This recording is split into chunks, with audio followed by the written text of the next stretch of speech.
Hello and welcome, Crucible Champions, to another KeyForge video.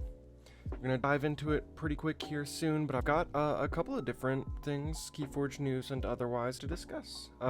Since my last video, they've uploaded a video of them packaging and doing prepping for shipping of the campaign. That was super awesome to see. I was super excited to see decks actually getting wrapped, displays put on pallets. It feels like it's coming along super fast. We should see it, well, within their time frame, of course, that 6-month period. But I'm so hyped, and I'm trying to keep my excitement alive, not letting it die down. Lastly, yesterday they had a video go up, or a post rather, on the Keyforging website about OP. It was some pretty interesting news. I was just happy to hear from them. I think that the regional tournament kind of discussion, them not being regionals and them just focusing on Vault Tours this year, makes sense, and I'm super excited. I hope I get to see some of you guys at a Vault Tour. I'm going to go to, hopefully, the first one, but we'll see how money makes that happen. Before I get into opening this deck, there is one thing that I wanted to show you guys, and that I also kind of had a question for you. I've got here two other displays. We've got a Worlds Collide display and a Coda display. One of these I'm going to save for once we're done with the Age of Ascension, so I can bust through it, start doing more deck openings of a different display. But another one I was thinking about possibly doing shorts, where I just do the card reveal, and then you guys can tell me in the comments of those if you want to see a full-blown deck review dedicated video to the deck that I open in those shorts.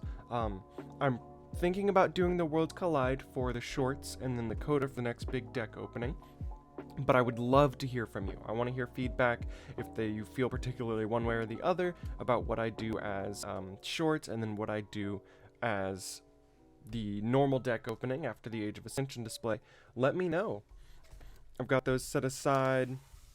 So I will wait till this video is up, wait till I get some responses from everybody, and then I will determine how we'll go forward with that.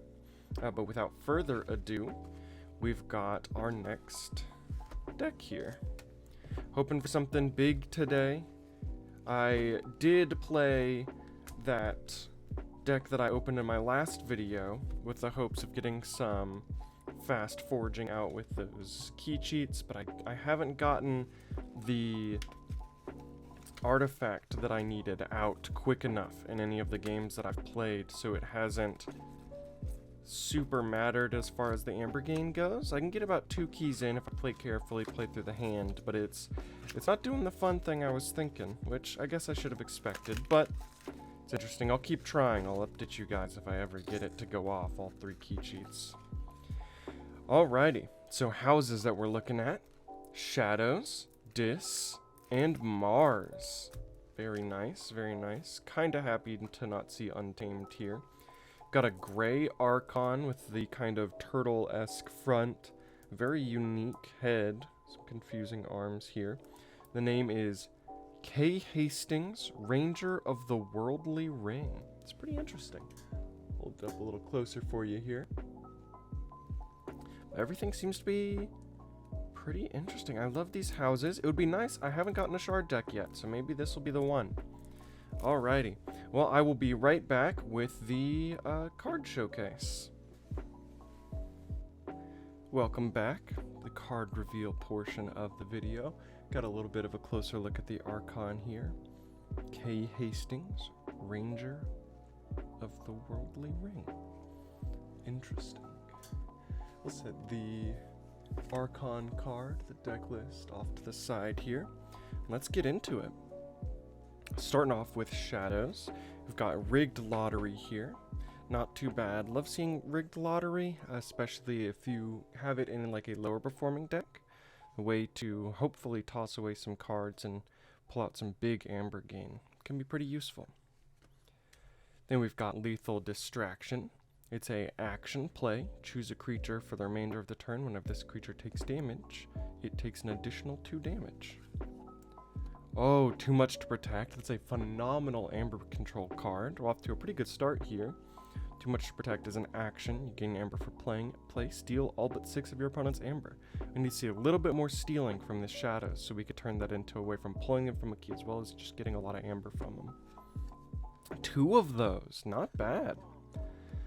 Then we've got Redlock here, a 3-power skirmish creature with, at the end of your turn, if you did not play a creature this turn, gain 1 amber. So far in Shadows, that doesn't seem to be too hard. Got a lot of actions going on. Then Perplexing Sophistry. Wow, this Shadows has a lot of amber to it. Play, if you have more amber than your opponent, they discard a card and you draw a card. That's good. We have to hope that we get even more amber game out of house, because this is a good combo. This is really interesting so far. Then we've got a 5-power creature, Yahtzee Gang, or Yancey Gang rather. Action, steal 1 amber. Could be good with the TMTP. Then we've got the action card Whistling Darts. Play, deal 1 damage to each enemy creature. It's got an amber on it. Oh, and Throwing Stars, a combo that I really like. Deal 1 damage to up to 3 creatures. Gain 1 amber for each creature destroyed this way. Whistling Darts is an interesting setup for that. Or vice versa, depending on how you want to set it up. 2 Throwing Stars. Yeah, a lot of actions. That Redlock, if I'm playing Shadows, might not be too hard to get off. 3 Throwing Stars. Jeez Louise. Some interesting amber control. That combined with the Whistling Darts might make some really weird but pretty good turns. Very strange, like 4-card board wipe depending on how powerful the enemy's creatures are. Then we have the creature Knuckles Bolton here, 3-power creature with Elusive and Skirmish. Alrighty, that's it for Shadows. I kind of like what I saw. I like a lot of the actions. I'd love to play them, but I don't think I would mind getting rid of a couple Throwing Stars or Knuckles Bolton to the Rigged Lottery. I think it's a good mix of cards you'd love to play and cards that you don't necessarily need. Stinks that I think you have to have Yancey Gang out, because it's the only other amber control in Shadows for TMTP to fully prevent a key, but not bad. Going to Mars here, we're starting with the rare Yizviz No Drone. It's a 3-power creature with 1 armor. Play, archive a card, and you may purge an archived card to stun a creature. You can hit the enemy's archives with that, or just clean up this deck some. Then we've got Gromid, not a creature that I'm super fond of, but a 10-power Martian beast. You cannot play creatures. After an enemy creature is destroyed fighting Gromid, your opponent loses 1 amber. Some amber control, but the inability to play creatures in Mars is a pretty big deal. And then we got Key Abduction. Sad we didn't get the Martian Generosity from our rares there. It would have been a fun combo in my first Ginka deck, but here we are. It's a Martian key cheat. Return each Martian creature to its owner's hand, then you may forge a key at +9 current cost, reduced by 1 for each card in your hand. Zizix Shockworm. After an enemy creature reaps, stun it. 3-power, 1 armor Martian soldier. There's a very good creature. I love this creature. It is essentially just a better Amber Imp. Amber Imp being the disc creature that has, if a creature reaps, stun it. 2 of those. Nice. Then we've got the Yixlix Dominator here. 3-power, 1 armor with taunt, and it enters play stunned. 2 of those. Some good board protection. Xanthix Harvester. Xanthix Harvester cannot be used while it is next to a non-Mars neighbor. Reap, gain 1 amber. It's a 3-power creature. I am not typically a very big fan of this creature, but 2 amber on Reap is pretty big, and it seems like Mars is full of creatures while Shadows so far had none, so we'll see what disc comes out. Or, Shadows didn't have none, but it had a very small amount comparative to what we've seen in Mars so far. If we get this guy next to 2 Yixlix Dominators on either side, I think it'd be pretty set. Then we've got Tixel Beambuckler. Did I grab 2 cards there? I did not. Tixel Beambuckler, 4-power, 1 armor creature with play. Deal 2 damage to a creature and move it to either flank of its controller's battle line. It's interesting. You could hit your own creatures if they had any destroyed effect that you really wanted to get off. Sky Booster Squadron. These are a lot of creatures. I think Key Abduction was the only non-creature so far? Interesting. Sky Booster Squadron, 4-power Mars creature. Reap, return Sky Booster Squadron to your hand. Another creature with Mindworm here. 1-power beast with elusive. Before fight, the creature Mindworm fights deals damage equal to its power to each of its neighbors. Oh, and here's an action card. Mars needs Amber. Not bad. Play each damaged enemy non-Mars creature captures one from their own side. Some more Amber control. We don't have a whole lot of super effective stuff so far, so I'm happy to see this. If only we had a way to get out our TMTP on a Mars turn or something. Ah, the disc creature that seems to follow me through this display. We've got Tentacus, the 5-power demon. Your opponent must pay you 1 Amber in order to use their artifact. Ooh, Library of the Damned, a good way to access our archives. A fantastic artifact. It's got action, archive a card. Hysteria. I actually love this action card. I think it is a good board wipe in that if your opponent doesn't have a whole lot of play effect creatures, you can return their board to their hand, clogging up their hand, and effectively giving them chains if they had multiple houses out, as well as clearing the board state. And because you're in a dis turn, you could fight into the enemy creatures beforehand, selecting kind of what gets to go back. I have a really, really good deck I'll probably do a deck review with at some point that has Hysteria, but it's also got No Name, which is the disc creature that has play, fight, reap, purge a card, and it gets +1 power for each card purged, just in anyone's purge pile. It's also got Infernus and Rotgrub, and so the Hysteria plays in that deck are a bit devastating. Very, very fun card. Very good for dis. And we've got Gongoozle, the action card. Play, deal 3 damage to a creature. If it's not destroyed, its owner discards a random card from their hand. Either destroy a creature or cause some chains. Ooh, fantastic. We've got Anguish here, 6-power demon. For each damage on Anguish, your opponent's keys cost +1. It looks like the quote on Anguish is actually from a Archon, because it seems quoted kind of like the name of a deck. The more it hurts, the more it shares its pain. What a beautiful monster. Interesting. From Miss Onyx Censorius? Oh, and then we've got another Tesmal here. We opened a Tesmal maybe a deck or 2 ago. It's a 2-power creature. Elusive, reap, choose a house. Your opponent cannot choose that house as their active house on their next turn. Oh, and then a little bit more Amber control. And dis, we've got Schuler. Play. If your opponent has 4 or more Amber, steal 1. Not bad. Then we've got Dust Imp. 2-power, destroyed, gain 2 Amber. We could ping them with that 1 Mars card. Tixel Beambuckler, if we really needed that Amber. Oh, fantastic. So then we have Charette's a good combo with Schuler, because you play Schuler first, then you play out Charette, a couple of creatures with Amber control. Schuler might also be good with that Hysteria. Then we've got Binding Irons here, the action play. Your opponent gains 3 chains. Oh, it's got a big quote here. I'm not sure that I've ever read it. I will not chain you. You've already chained yourself through your blind affection for these mortals. Whoa, it was from another Archon, but this one is tagged as an Archon. Judge Slenderwile, Archon. Interesting stuff. Then we've got the action card Banish here. Put an enemy creature into your opponent's archives. Oh, that could be an interesting combo with our Zizfiz No Drone. We can put a card in there and then purge it. And then Amber Imp, the lesser of that 1 Mars creature. 2-power elusive after a creature reaps stun it. Fantastic. So it seems like a really interesting deck. It's not too bad. It's got a mix of it all. I don't know that it does anything too particularly great, but it's not without. It's got creature control, it's got Amber control, it's got a bit of everything. So I'm interested to see what Decks of KeyForge gives it for its SAS rating. I will be right back with the deck breakdown. Here we are at the deck breakdown. Got it all separated into the 4 different piles here. Amber control, expected Amber, artifact control, creature control.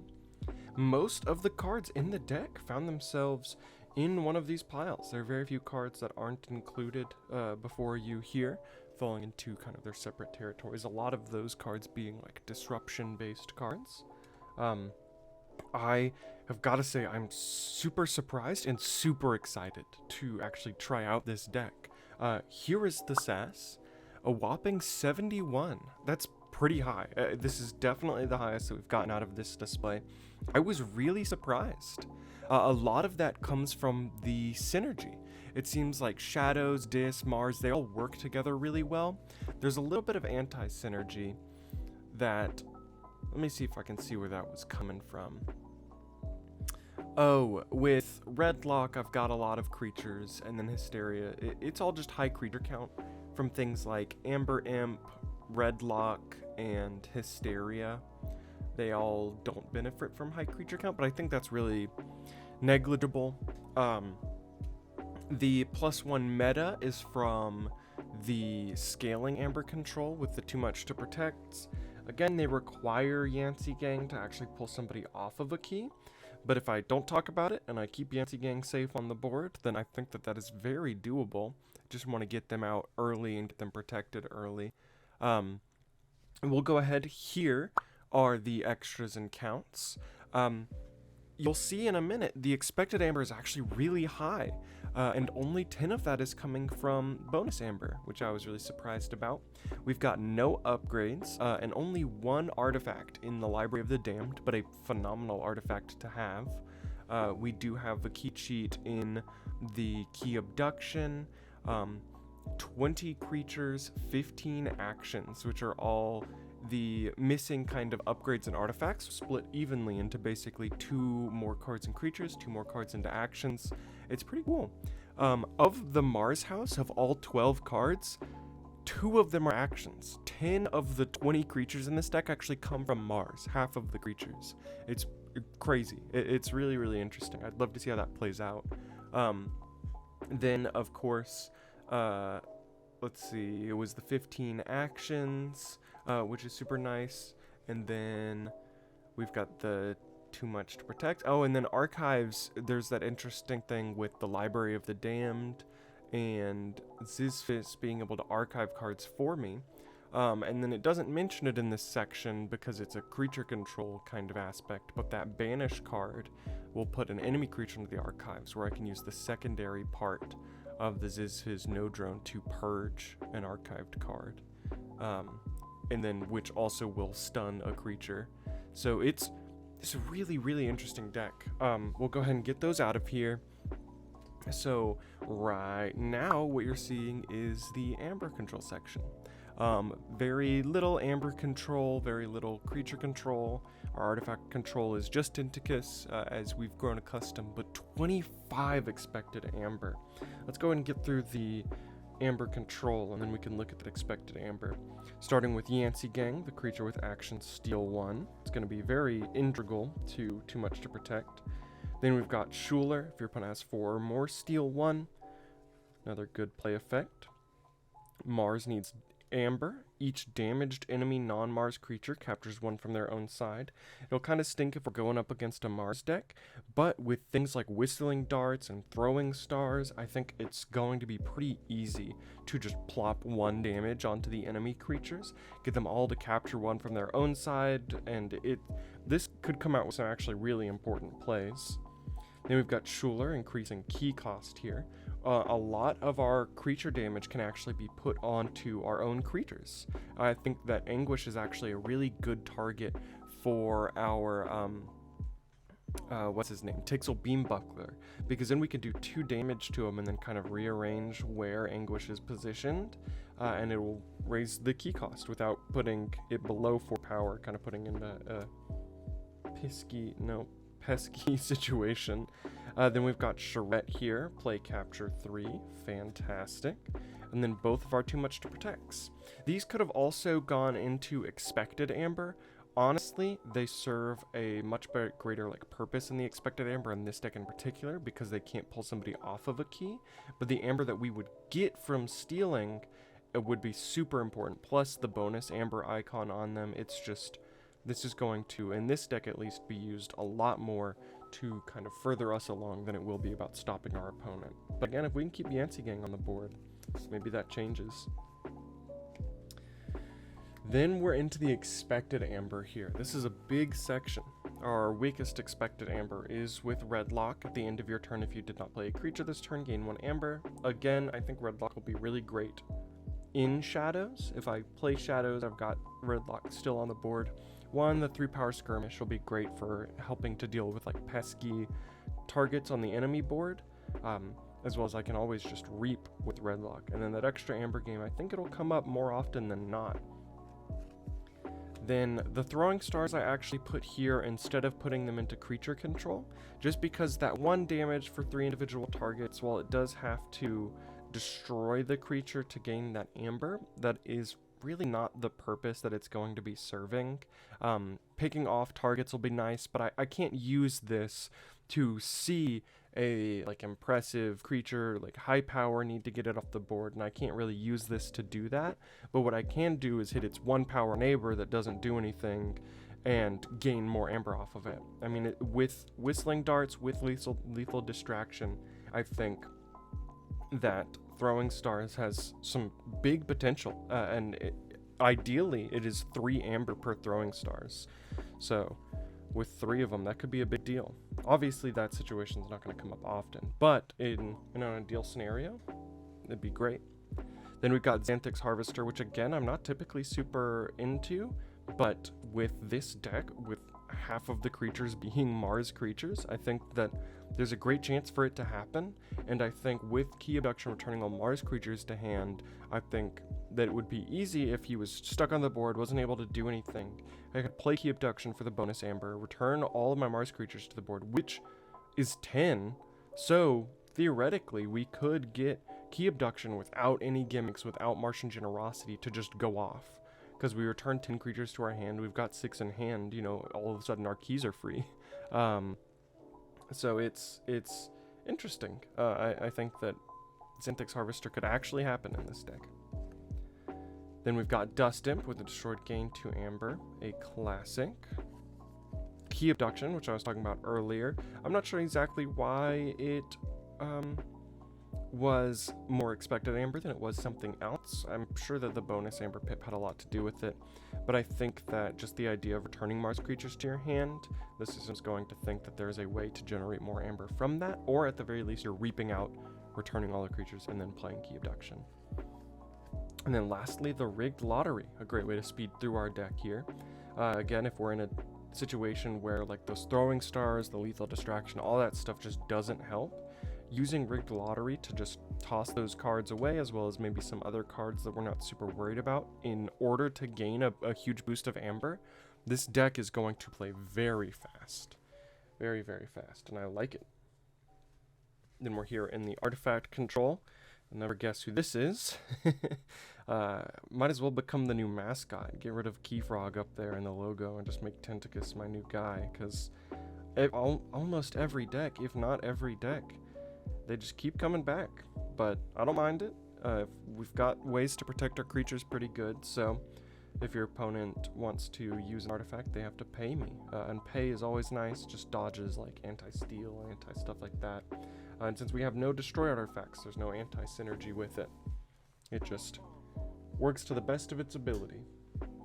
And then here we are finally with our creature control. Starting off with Amber Imp. What I love about this creature control actually isn't that it destroys creatures. It doesn't wipe them. It doesn't make them like cyclable for the opponent.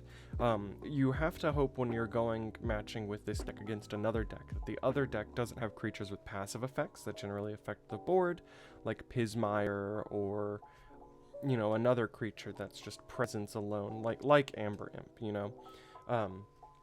Because what this deck is really good at creature control is locking up the opponent, stunning creatures like crazy, returning them to the hands, they have to be played again.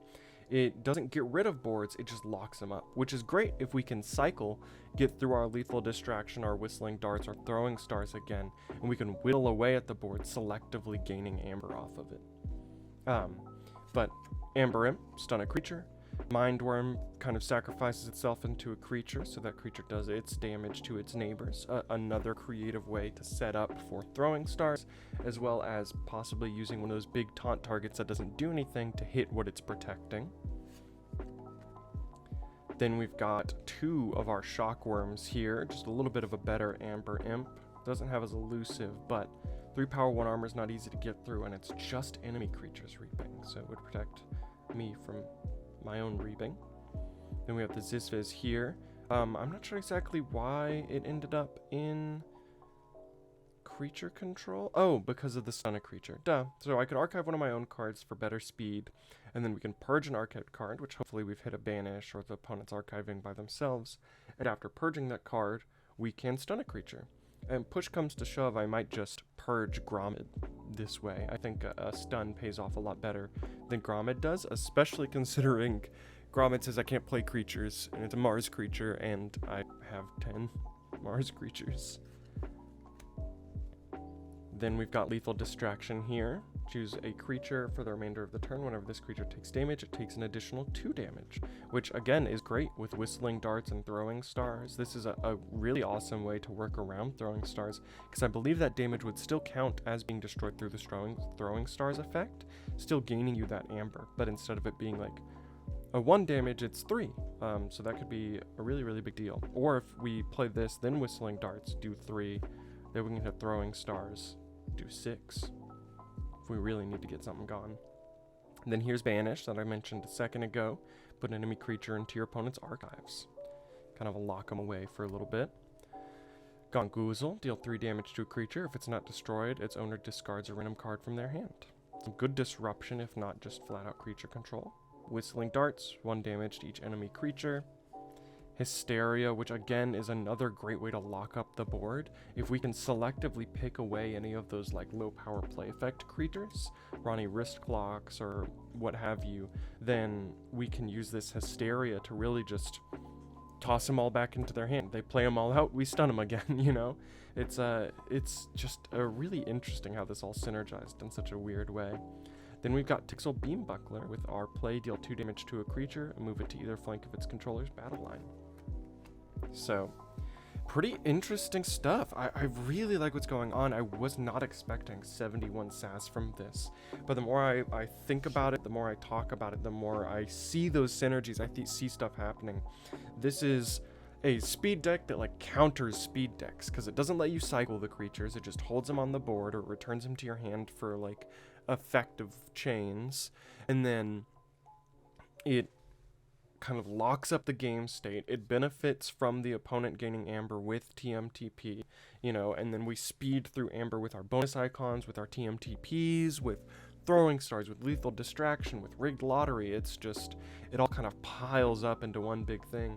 And then, of course, all of the creatures being in Mars made Redlock easier, and then Key Abduction is way more possible, and then all of the damage from Shadows helps with Mars Needs Amber, and then we have all of just the additional Amber control and additional disruption that comes from Dis. It's just all bundled up in some weird kind of tight misshapen package, but it's a good package. Here in this final section, we're gonna look at our not our extras and counts, our speed and board. Set that aside, and there they are. Nothing super crazy. We don't have any recursion in this deck. Our main creature protection is going to be the 2 Yixlix Dominators with their taunt. Our board power is fine. A lot of that is also Yixlix Dominators, giving like 20 to that number. Then our speed is pretty good, especially for Age of Ascension. We've got Library of the Damned, Zizviz Nodrome, Perplexing Sophistry, the first 2 archiving cards, the last one letting me draw. It is fought back a little bit by Grommet, which again, I just don't think Grommet sees play. It's fine, and it's an interesting way to go about amber control, and if I'm really desperate, or it's right after a Key Abduction and I can play it last, then maybe, but it's just going to another house, not being able to play creatures, especially with how essential the disc creatures are. It's probably going to be the target of a certain no drone. And then with the others, we've got the Key Abduction, and then we've got a lot of disruption here, actually, with Binding Irons, Tismal, Perplexing Sophistry, Hysteria, and Gongoozle. A couple of different ways to either force opponent to get chains, or they can't pick a house, or they discard a card. Some really, really interesting stuff. But as it stands, that's it. Let me know in the comments about that question I asked earlier in the video, if you do not mind. I would love to hear what you would rather me save versus what you would rather see in some shorter, just kind of looking at cards videos. I'd also be interested in, again, after doing those videos, doing just deck breakdown videos about that, where I could link the short in the description and we can really dig into a deck. I show off some proposed game states or something like that. It'd be really fun. Thank you so much for getting this far. I love making content. I'm gonna keep doing it, and I hope to see some of you guys at those vault tours. But as always, as a good friend of mine, Zach Armstrong, says, don't forget the most important part of KeyForge is the person sitting across the table. You guys have a good rest of your day.